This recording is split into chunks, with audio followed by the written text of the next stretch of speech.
बिस्मिल्लाहिर्रहमानिर्रहीम, अस्सलाम वालेकुम। काबुल फिर लहू है। पाकिस्तान ने जिन खदशात का इजहार किया था और मुसलसल करता आ रहा था अमरीकी अफवाज को, इत्तेहादियों को और अफगान हुकूमत को, वही हुआ। और जनाब काबुल एक दफ़ा फिर लहू है। 20 लाशें गिर चुकी हैं और इस बारे में इसके ऊपर सवाल उठ रहे हैं कि इस गैर जिम्मेदारी का, इस खून खराबे का ज़िम्मेदार कौन है। दाइश का ख़तरा था, वार्निंग दे दी गई थी और उसके बावजूद धमाका हो गया। ये सवाल अपनी जगह मौजूद है, लेकिन सबसे बड़ा सवाल ये उठता है जो तालिबान ने भी उठाया और बिल्कुल दुरुस्त उठाया। पूरे अफ़गानिस्तान में तालिबान का कंट्रोल है। इवन पंजशीर के अंदर भी, वादी पंजशीर के कंट्रोल हासिल करने के लिए भी इस वक्त तालिबान की पेशकदमी जारी है। और वहाँ पर भी एक कह सकते हैं कि झड़पें नहीं हो रही, वहाँ पर उनका कंट्रोल हासिल करने के लिए एक पेशकदमी इस वक्त जारी है, जिसके ऊपर ये कहा जा रहा है कि जल्द ही या बदेर तालिबान वहाँ भी कंट्रोल हासिल करेंगे। अब ये सवाल उठता है कि पूरे काबुल में, पूरे अफ़गानिस्तान में तालिबान का कंट्रोल है और पूरे मुल्क में सिर्फ एक टुकड़ा ऐसा है जहाँ पर तालिबान का कंट्रोल नहीं। धमाके का ज़िम्मेदार कौन? याद रखिए, एयरपोर्ट की सिक्योरिटी, जिस दिन से अमरीकी इनकला हुआ है वहाँ पर एयरपोर्ट की सिक्योरिटी संभाल रखी थी वहाँ की अमरीकी अफवाज ने। अब सवाल ये है जनाब कि जब अमरीकी अफवाज ने वहाँ की ये सिक्योरिटी संभाल रखी थी तो धमाका कैसे हो गया और उस गेट पर कैसे हो गया जहाँ का उनको पहले से अंदाज़ा था कि जब वार्निंग की गई थी, एग्जैक्टली उसी पॉइंट पर कैसे हुआ ये धमाके? जनाब अमरीकी इंटेलिजेंस की, अमरीकी फ़ौज की नाकामी भी है और इसके ऊपर उंगलियां भी उठती हैं कि ये कोई डील का नतीजा तो नहीं कि अमेरिका मज़ीद इस खित्ते में अपना असर व रसूख कायम करने के लिए बैठना चाहता है। ये हुकूमत जो है तालिबान की, वो इस वक्त अपनी तश्कील के मराहिल में है और इस सूरत के अंदर जब ये मामलात सामने आएंगे तो उस वक्त एक बड़ी पूरी मगरबी ताकतों का दबाव इस वक्त बढ़ता जा रहा है। बरतानिया अपनी सिक्योरिटी की मीटिंग कर रहा है, कनाडा की तरफ से भी एक बयान आ रहा है और ये पूरी दुनिया इस वक्त सोच रही है कि जनाब यहाँ पर अमरीकी और इत्तेहादी अफवाज को मज़ीद स्टे करना चाहिए। लेकिन ये सूरत हाल आप देखें कि पूरे मुल्क में तालिबान की जानिब से जहाँ भी कंट्रोल किया गया वहाँ पर कहीं पर भी तशद्दुद के वाक़यात सामने नहीं आ रहे। इक्का दुक्का चीज़ें यकीनन होती हैं हर जगह से, कहीं मारपीट है, कहीं तशद्दुद है, लेकिन बराह रास्त किसी के ऊपर कोई उंगली नहीं उठाई गई कि तालिबान ने ऐसा कर दिया या वैसा कर दिया।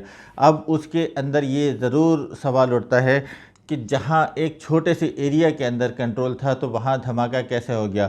और इस बारे में ये भी देखने में आया कि जो दर्जनों, बीसियों बल्कि सैकड़ों, हज़ारों की तादाद में लोग उस एयरपोर्ट के बाहर मौजूद थे जिनको धकेल धकेल के अमरीकी फ़ौज एयरपोर्ट से बाहर हटा रही थी और वो सिक्योरिटी इस हद तक उन्होंने संभाली थी कि वहाँ गोलियाँ चल रही थी अगर कोई ज़्यादा करता था। और जनाब उसके नतीजे में जब पहले दिन ये मामला सामने आया है कि जहाँ पर 7 या 8 लोग उन्होंने जान से मार दिए थे गोलियां चलाकर अमरीकी फ़ौज ने, वो सारे कौन थे जो बाहर मुल्क जाना चाह रहे थे। दोस्तों ये जो धमाके में लोग बेशतर मारे गए ये भी वही लोग थे जिनको बेहतर मुस्तकबिल के लिए या अपने डर की वजह से वो अफ़गानिस्तान छोड़ना चाहते थे। दोस्तों ये एक बहुत बड़ा जुल्म है। यकीनन वो अब जो नाम बेहतर मुस्तकबिल की जो ख्वाहिश थी वो दबी रहेगी और साथ ही वो ख़ुद भी मट्टी तले दब चुके हैं। तो सवाल ये उठता है कि तालिबान के पास अब क्या ऑप्शन है। तालिबान जो है वो इस वक्त जो उनकी शूरा के अंदर भी इस बारे में बात की गई है कि ये सिक्योरिटी हम मुकम्मल तौर पर संभालेंगे और ये हमारा ही काम है।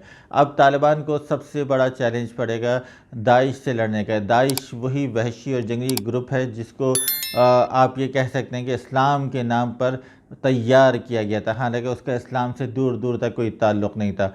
वो दहशतगर्द और जंगलियों का ग्रोह जो है जिसने इराक़ में, शाम में बर्बादी मचाई और उसके बाद पाकिस्तान, इंडिया के अंदर भी उसके कुछ नेक्सस सामने आए थे और उसने पूरी तरीके से अपना असर करने की कोशिश की अफ़गानिस्तान में भी, लेकिन वहाँ पर उसको काफ़ी मज़ाहमत का सामना करना पड़ा।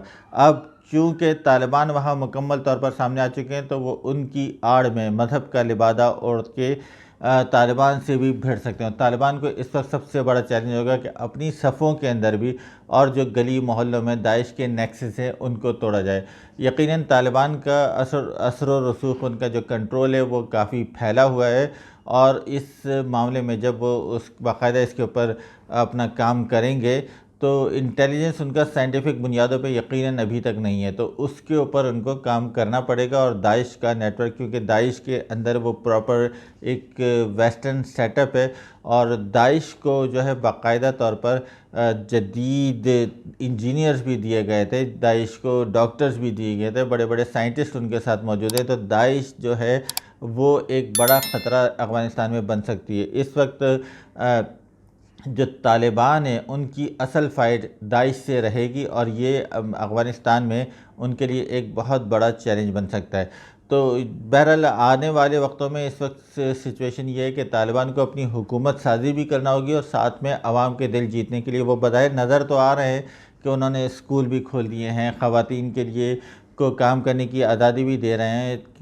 तो इस वक्त वो उनको मज़ीद इस बारे में कुछ इक़दाम करना होंगे, और मुमकिन है कि वो तालिबान अगर इस नेक्सस को तोड़ने में कामयाब हो जाते हैं तो अफ़गानिस्तान में सूरत हाल ख़ासी बेहतर रहेगी।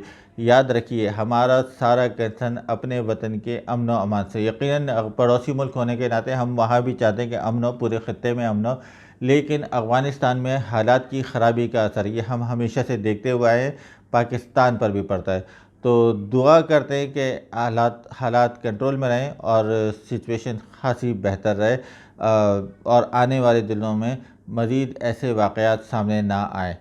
अपनी राय से ज़रूर आगाह कीजिएगा। बहुत शुक्रिया।